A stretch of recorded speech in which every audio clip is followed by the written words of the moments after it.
Hi, and welcome to the Desert Lady Diaries podcast, a weekly conversation with women who found their home in the Mojave Desert. I'm Dawn Davis, and this is episode 118. If you'd like more information about the podcast, it's all at the website desertladydiaries.com, and I invite you to engage with the guests, with other listeners, or me on social media, on Facebook and Instagram at Desert Lady Diaries, or on Twitter at Desert Lady Diary. This is the last episode for 2019, and I mentioned in last week's episode that I was having a little difficulty booking a guest. We had some folks who were not well or family members who weren't well, out of town, busy with work, etc.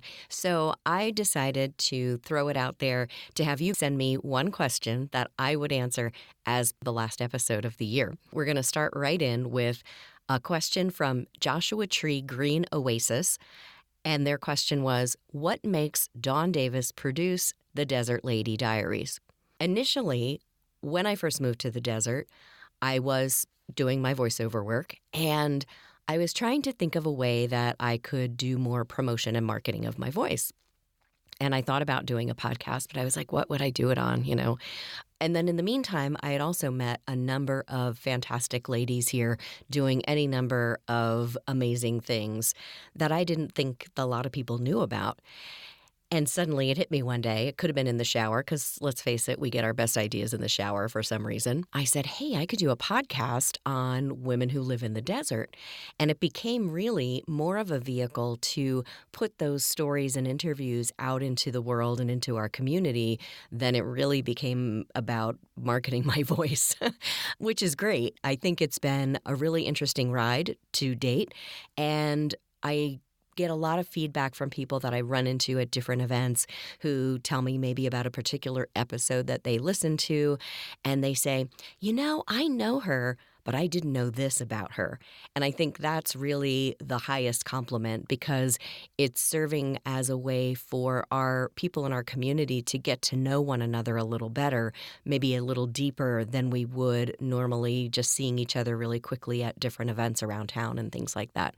So that really is what keeps me going producing this podcast.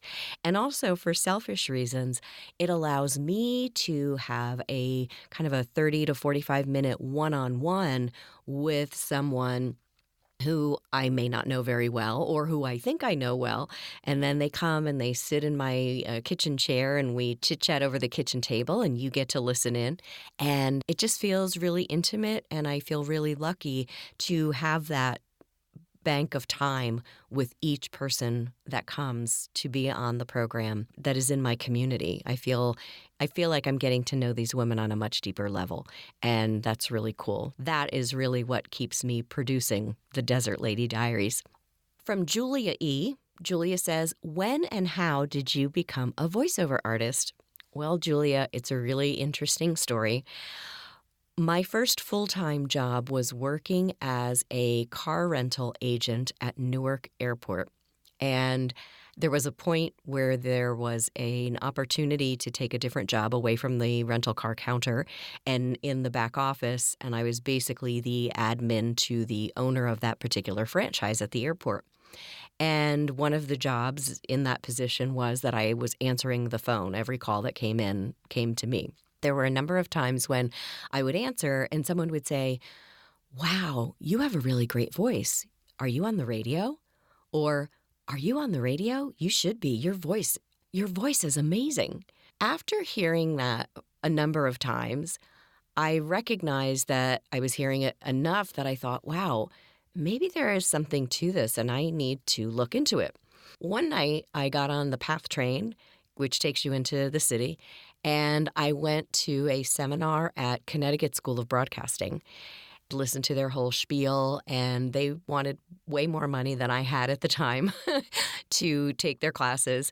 But I walked away with, wow, this could really be something. So then I started to look for teachers in New Jersey that might be able to help me with this. And I found a woman up in Glen Rock. So it was about an hour ride on Saturday morning. I would drive up to Glen Rock and meet with this woman, Hope Noah, and I would record stuff on a cassette player and bring it up there, and she would listen to it and we would go over it, and then she would give me some exercises to do and things like that. And then I found a part-time radio job at a very local station in the town where I was living in New Jersey, Hazlitt. And I had an evening show called, oh gosh, what was it called? Something about Night with Dee Dee or something like that. I don't know. I got to pick my music.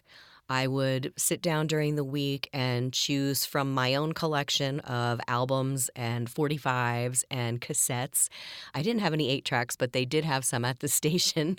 And I would basically program my own 4-hour show with music.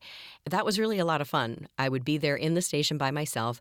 The station had a window that looked out onto a pretty busy road in Hazlitt. And, people would see me in there behind the mic and they'd be at the red light and they'd be waving at me, or they would see the station call letters in the window and change the station, and then they'd give me the thumbs up depending on what I was playing. Those days obviously are pretty much gone. Everything in radio is programmed. They have a log they go by. And I did read local commercials and community spots and things like that. So that was really my first intro. But at about the same time, I was working full-time for a bank. And there was a merger happening. And I'd gone to North Carolina to interview for a job down there and ended up getting it and moving. And then when I got to North Carolina, that's really when my performance art background started coming to the fore. I went to a local community theater, got involved there. I was on the stage and on the board. And then I also started taking voiceover classes from someone else down there in North Carolina. And that's when that bug really started going. So that, Julia, is how I became a voiceover artist. And kind of a combination answer from those previous 2 questions about how I produced Desert Lady, what makes me produce Desert Lady Diaries, and how I became a voiceover artist. Tammy P. says, would you talk about the process of how each episode gets made from start to finish? The first thing I need to do, obviously, is have a guest. And I have a Excel spreadsheet that is almost 300 names long right now. So subtract 118 episodes, and that's the balance of names that I still have on the list. So I'll go out there and look at that list and kind of mull over who I might want to bring in, and then I reach out to them via email. We get a couple emails going back and forth about scheduling, when people can come. And once we settle on a date, I then email them basically a little homework. And that homework is coming up with a 50-word bio, which is what I read at the beginning of each episode about each guest. So they really tell me what they want to tell the world. 2 photos. They choose the photos. I'm not going out there and just picking photos that they don't like. They're giving me the photos that they want to use. And I've gone to using 2 photos just because I put the podcast out twice a week on social media, and it got a little boring seeing the same photo all the time. So now I'm asking for 2 photos. And then any links that they might have, if they have a business online or some event that they're working on or something like that, I ask them to give me that information. So then when they get here, we usually sit down and I have them sign a release, very simple release for the podcast. And then we get right into it. I kind of explain really quickly what's going to happen while they're there. We start with the first question, which is, what was your first experience with desert? And then we go into how they came to be at this desert.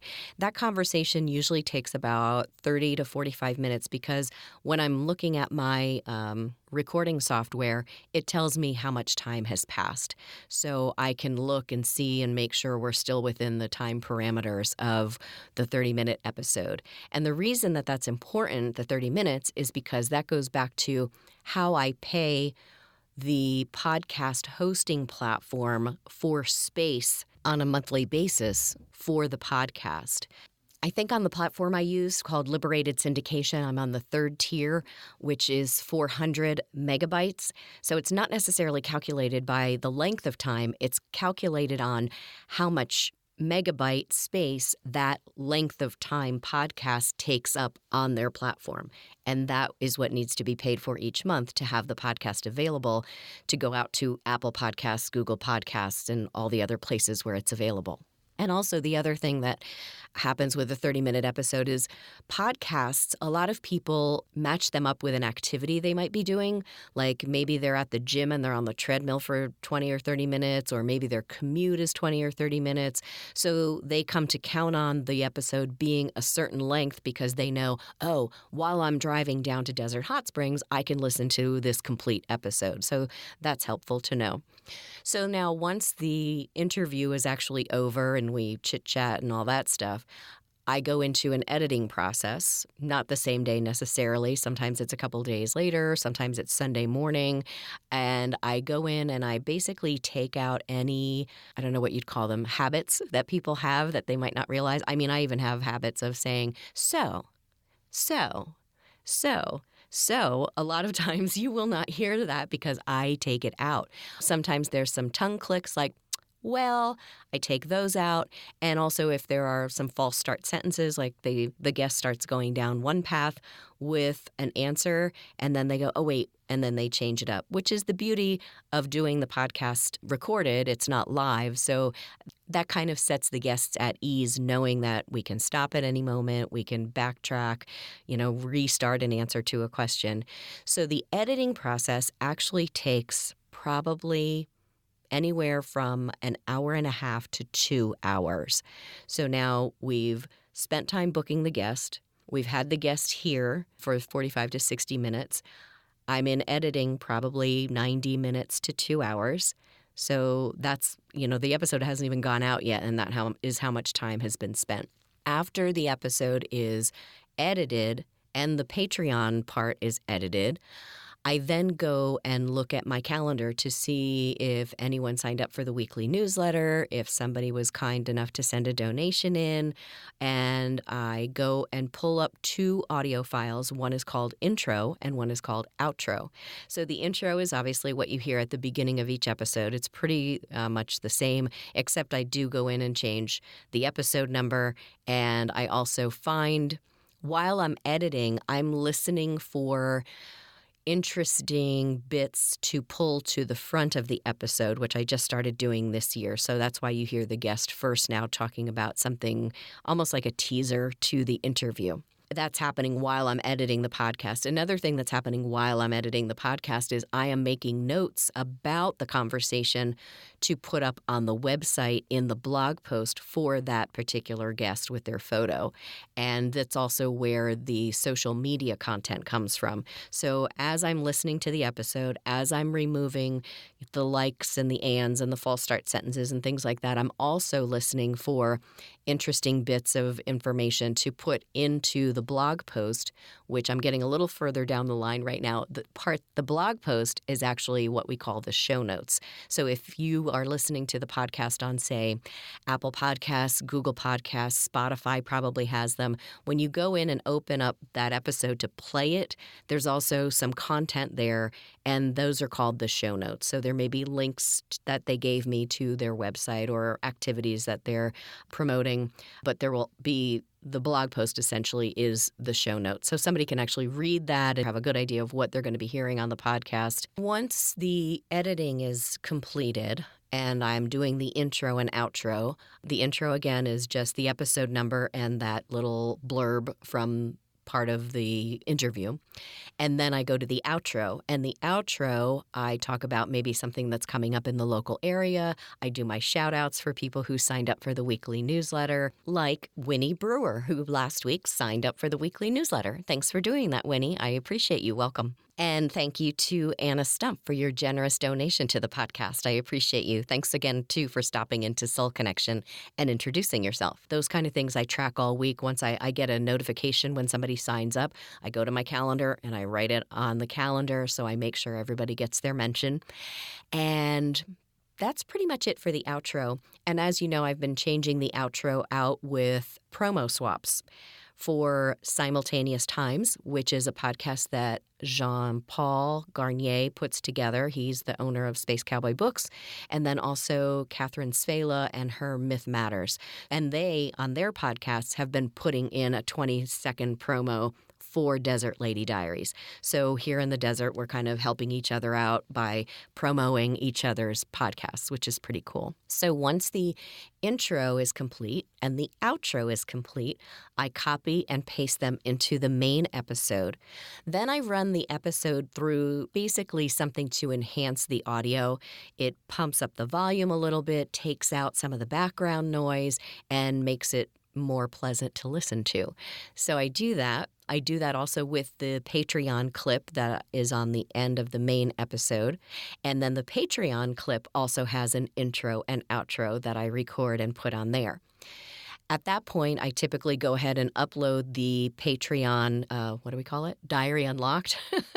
It's interesting to explain this because I just do it automatically and I don't really think much about it. So I go in and put up the Patreon and I do a little blurb about that. And there's a little teaser there if somebody goes out and they're interested in becoming a subscriber on Patreon about what the guest talked about in their Diary Unlocked episode. So I put that up and that's gone. Now I need to go out to the website and I need to take my notes that I made while I was editing and put those into some kind of coherent blog post on the website and upload the photo. And then I also need to go into social media and put those in. I use a social media scheduler. It's called Hootsuite. And I take a little blurb again from the episode and put that in there with the photo. I schedule them for Tuesdays when the episode comes out, Thursdays for the Throwback Thursday episode. So I go in and find who's next on Throwback Thursday. Then I go out and find the link to their interview, and maybe I might stalk them on Facebook to see if they've got something exciting recent going on. Otherwise, I'll peruse the blog post that went with their original episode and use that to inform the actual social post that I make. And then I go to Hootsuite and I plug all that information into the scheduler to make that social post. And I also schedule the Friday post, which is the second social post for the current week's episode. And those are going on Twitter, Facebook, and Instagram. And then the last thing is the newsletter. So if you're signed up for the weekly newsletter, I go into MailChimp and I have a standard template. I put in the photo of the person whose interview is coming out. I put in 3 or 4 bullet points about what we talk about in the interview. Maybe if there's something special happening that week, or like last week when I sent it, the top of it said, "Send me your questions," so I can change that in or out. And then I also schedule that to come out on Tuesday when the episode is scheduled to be out. So at this point, everything that needs to go out with the episode has been completed. And on Monday evening, I actually upload the audio file to Liberated Syndication. So I sign in to Libsyn and I upload the audio file. And I also have a form I need to fill out with the title of the episode, how I want that to look. And then I go out to the drafted blog post on the website and I copy and paste that into the show notes area of the Libsyn upload form. And then I hit the button that says send. And then Libsyn is doing its work to send that RSS feed to all of the places where the podcast lives. So if you listen to the podcast through Apple Podcasts, Google Podcasts, Spotify, SoundCloud, I directed it to be sent to all those places from Liberated Syndication. And I wait for Libsyn to tell me it's been uploaded successfully. Then I go over to SoundCloud and I refresh that screen with all my tracks. And I pull the link from SoundCloud for that episode, and I put that link into the blog post, the newsletter, into the Friday social media posts, and I also send an email to the guest so they have the link and they can share it. And I think that's pretty much everything that gets done. So now, Tammy P., thanks for asking that question. That is the process of how each episode gets made from start to finish, and I think I covered everything. Oh, actually, the last 2 things that I do are to run the audio through a program that will create a transcript. Then I take the transcript, the audio file, the photo, and the bio, and I send them off to Les Snodgrass at the 29 Palms Historical Society. And I went back and did it for all of the episodes, so each and every episode to date is at the 29 Palms Historical Society. So 25, 30, 50 years from now, somebody will be able to come to the 29 Palms Historical Society and hear all about the ladies who lived here in 2020. So all in all, soup to nuts, one 30-minute episode of the podcast typically takes anywhere from 4 to 6 hours to complete. Thanks for that question, Tammy P. I appreciate the opportunity to explain that to everyone. And if you're still with me after all that technical mumbo jumbo, congratulations. We're moving on to the next question. Let's see. Who's next? Okay. From Kim M., share your toughest desert memory. I guess the thing that comes up for me right away when I hear that question was when the snake got in my apartment, and I've talked about that a couple of times on some of the episodes. It was fairly early in my desert living time, probably within the first 3 months. I was sitting on my couch in my living room, and I have a gap of about 1/4 of an inch under the screen door on the front, and I was reading, and out of the corner of my eye, I see this thing just slither and land under my television. I'm like, is that a snake? The first thing I did was get up off the couch and go grab my phone to reach out to a friend of mine to ask what to do. And in the midst of doing that, I did get a hold of him because there were some questions about, well, does it have a triangular head or anything like that? Because that would have meant that it was a rattler. It didn't. And then at some point I was like, you know what? You need to stop thinking that someone can come and help you with this because this is your apartment. You're in the desert now, and you need to figure out how to deal with this. So fortunately, it was a coach whip, which some people also know as a rosy boa, I think. And so I just went out and got my broom. Someone I talked to early on said, the broom is your best friend in the desert. And I remembered that. So I kind of blocked off the wall that would lead the snake to the back of my refrigerator, which I didn't want him to get back there because then I was like, I'll never get him out then. So I blocked that path off so he couldn't slither that way. And then I just started talking to him or her and saying, you don't really belong in here. I'm glad you came to visit. Thanks for the welcome wagon, but you need to go. And I kind of used the broom to guide him or her back to the screen door and get out, which was great. So that's probably my toughest desert memory. Monica P. asks, how has the desert changed you? That's a great question, and I needed to take some time to think about some things on that. And I would say probably the biggest change is just stopping at certain times of the day for various reasons to enjoy the nature and landscape that is around me. I mean, there have been times when I've had someone at my house and maybe I'm looking out the window and we're in the middle of a conversation and I'll look at them and I'll say, we need to stop and go outside right now. And sure enough, we both get up and we run outside and the sun is setting beautifully, or maybe there's a hawk that landed in the tree out front, but just honoring and taking those moments to stop whatever I'm doing and really be more in the moment, I guess I would say, is how the desert has changed me. Sharon L. asks, how long will you stay? That's a good question. I mean, anytime I've ever moved anywhere, my plan was to stay. But circumstances have been such that, either jobs change, relationships change, things happen, and I have ended up moving a number of times. Somebody else asked about where I've lived because I've talked about that a number of times. Oh, Joanna K., I often hear you talk about living in a couple of different places. Where were they? So in response to both of those questions, my typical length of time in certain places other than New Jersey where I grew up, which I left in 1996, has been 6 or 7 years. I left Jersey. I think I talked earlier about the bank job that I had and going to Charlotte for an interview. Well, I got that job and I lived in Charlotte probably 6 or 7 years. And then my circumstances changed job-wise and I ended up in Cleveland, Ohio for also 6 or 7 years.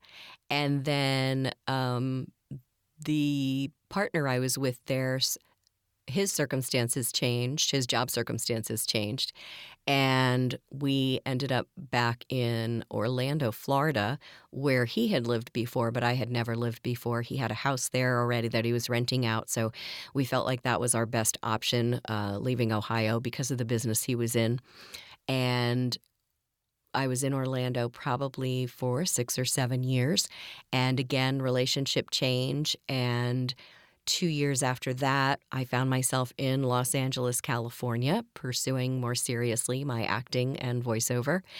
And then in April of 2016, came out here to Joshua Tree for the very first time. And it was as if I had a physical shift, and I think I've talked about this also in the podcast, coming up the Yucca grade, which is the second grade from the 10, into the Joshua Tree area, and it was a physical experience. It was, I call it sometimes, my stand up and pay attention moment.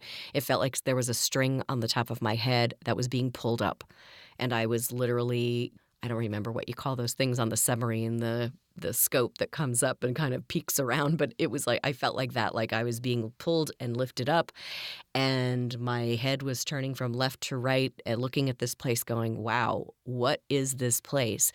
The Reader's Digest version of that is that ever since I moved out on my own, every place I've ever lived, I've decorated as if I've lived in the desert.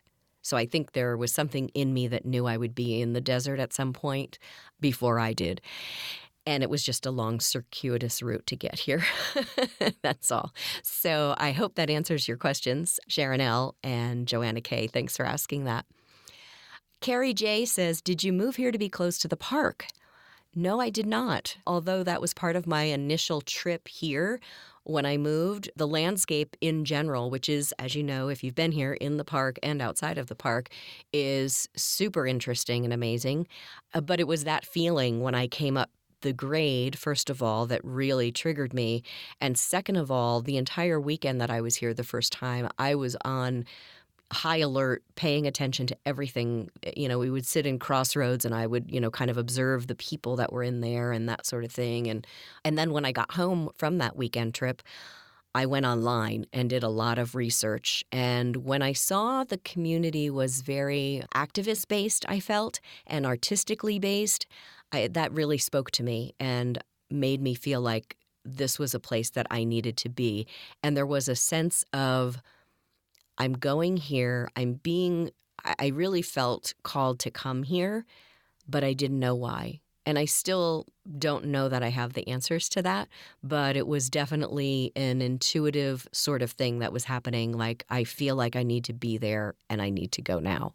I don't know what's waiting for me there. I don't know what's going to happen for me there, but it feels like I need to be there. And then when I made that decision to move, nothing really stood in my way. There were no impediments to me coming here. Everything was just, I like to call it green light, green light, green light syndrome. Here I am. And so I didn't necessarily move for the park, though I do enjoy going through the park, driving occasionally. And I go in for artist tea on Sundays during the spring and the fall sometimes. But that's really basically my interaction with the park. It wasn't a reason for me to move here. There were other reasons for that. So thanks for asking, Carrie. I appreciate that. Stephanie B. asked, why do folks here keep the hood of their car raised while it's parked? Well, that is to keep the rodents from chewing your car wires. Now, where I live downtown in Joshua Tree, and I live in a small apartment complex with a parking lot. And, so we don't really have that kind of situation here. I think it's mostly people who live out a little further, maybe. And the idea is that the rodents, like when you pull your car in, the engine's been running and it's warm. So the rodents will climb in there to be warm, but apparently they also have a snack. Because I've seen it many times, people posting online like, oh my gosh, where do I go to get my wires fixed for my car? And I have also seen that some people say their car insurance covers that. So you might want to check your policy. But that's why people do that. So they lift the hood up so that it cools off faster, so there's less chance of the rodents coming in and eating your car wires. I also know a couple people who use some kind of sound technology. They have something plugged in that makes kind of a high-pitched whistle. Also, movement of lights or something like that can help. And I'm sure you can find those online anywhere, or just ask in one of our local Facebook groups if anybody has any leads on where you can purchase that kind of stuff. Great specific desert question, though. Janet P. asks, what steps have you taken to overcome what you may have recognized as your biggest challenge in adapting to life in the desert? I think for many of us that come here, adapting to the lack of really good jobs is something that is definitely a challenge. When I came here, one of the decisions I needed to make about coming here was, how am I going to make money? And I was okay then because I was doing voiceover work from home, and I had a really good client who, about a year or two into my life in the desert, terminated my contract. That was a big shock. And that client made up about half my annual salary. So if you're familiar with the book, Who Moved My Cheese? It was a classic Who Moved My Cheese moment. There's a part of it that the desert was like, okay, it's time to shake her up. She's been here for a year or two. People who have had this experience here in the desert will get that. The desert kind of works its way in and says, okay, you want to be here? Let's see how bad. So I think the biggest challenge was finding ways to make ends meet. Now, the voiceover work hasn't completely gone away. I still have other clients who contact me. I still work through other brokers who find clients who want my services, but that big chunk was really hard to take. If you don't live here, you probably don't realize that the tourist economy isn't really necessarily a great economy. I mean, it depends on your situation, I suppose. But what it means is, especially in like towns like Yucca Valley or 29 Palms, there aren't really a lot of options for greater than minimum wage work. There's a lot of fast food, there's a lot of big box stores and that sort of thing, which aren't known for paying people well unless you work your way into management. So I think a lot of people would say that biggest challenge is adapting your financial situation. I would have to say that that's been my biggest challenge. And I think the way that I've overcome that is by getting myself out there, meeting people, and showing up as a reliable, responsible, trustworthy person who either someone might think of when they're looking to hire or might recommend to someone who is looking to hire. Thanks for your question, Janet. And last, from Janine D., when people come to visit from out of town, where do you take them? I actually stole this from my friend Pamela.